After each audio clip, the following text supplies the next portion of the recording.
자, 오늘 이제 한덕수가 네. 이제 심판대에 서게 됩니다. 오늘 이제 심판대에 서게 되는데 오늘 이제 우리 구독자 여러분들도 바쁘실 텐데 오전에는 이재명 대통령 기자회견 생중계를 그렇죠. 봐야 되고요. 네. 오후에는 한덕수 그 선고 생중계가 예정되어 있습니다. 네. 국장님은 그 가장 중요한 뷰 포인트가 뭐라고 보십니까? 양형이죠. 그러니까 양형. 뭐 유죄 무죄는 사실상 뭐 논할 게 없는 거고요. 유죄는 확정이고 형의 양을 어느 정도로 정하느냐인데 저는 한 10년 정도 나올 거라고 봅니다. 10년 징역 아주 10년. 깎아서. 네. 근데 그 이진관 재판장은 네.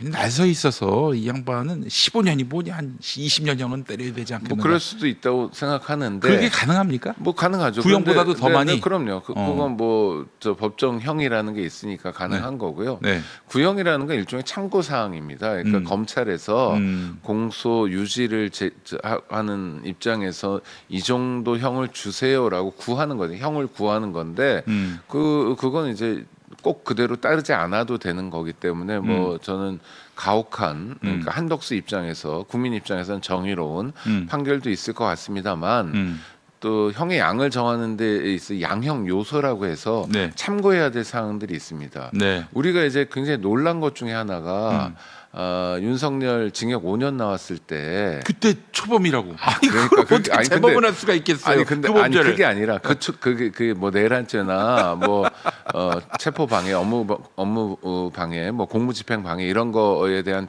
초범이라는 게 아니라 예. 전체 범죄가 초범이었다는 거잖아요.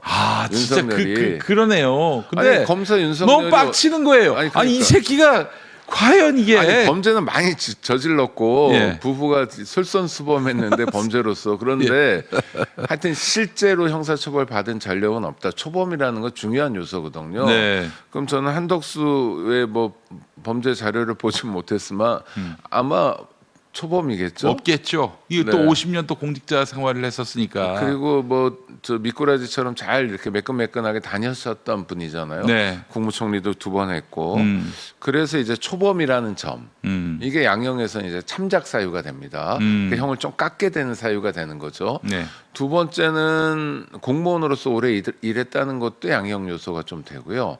공무원으로 일했다는 것도 아니 일단 자기 이 호의호식을 위한 거고 출세를 위한 것이긴 하지만 객관적으로 평가할 때는 공직에 종사했다는 거는 좀 플러스 요인입니다. 그러니까 그냥 장사했던 것보다는 좀 더 쳐준다는 거죠. 네.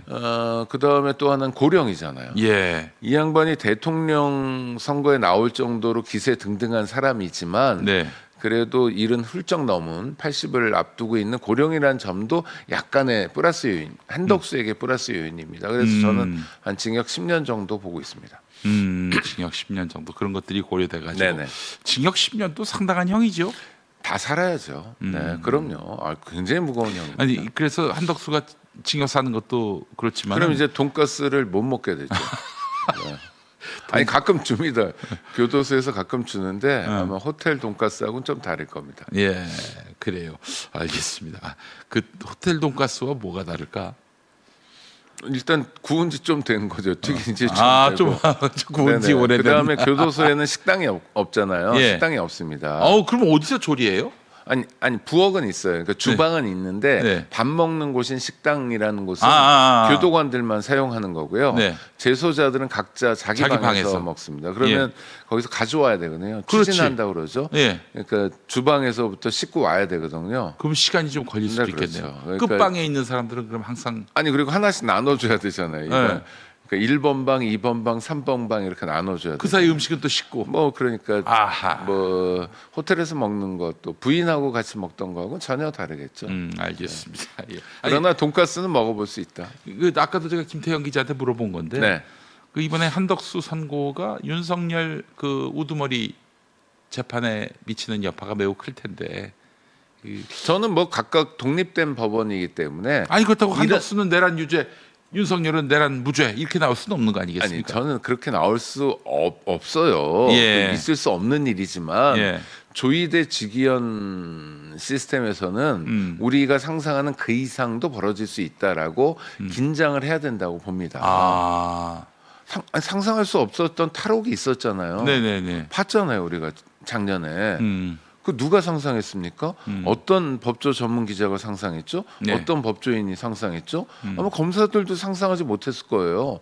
그런데 그런 새로운 것도 만들어내잖아요. 네. 그러니까 뭐 별 기괴한 일을 써가지고 조이대 그다음에 지기현이 어떻게 움직일지에 대해서는 긴장해야 되는 건 맞습니다. 그러니까 한덕수가 유죄를 받았다고 해서 내란 사건에서 윤석열은 무조건 자동방으로 유죄다. 네. 라고 안심할 수는 없다는 거예요. 아, 그런 말씀이군요. 예, 알겠습니다. 아니 누구도 탈옥 못했잖아요. 예. 예를 들어서 김용현인 탈옥 못했잖아요. 네, 김용현이는 주범이 아니라 종범이잖아요. 네, 그렇죠? 예. 그런데 주범은 탈옥했잖아요.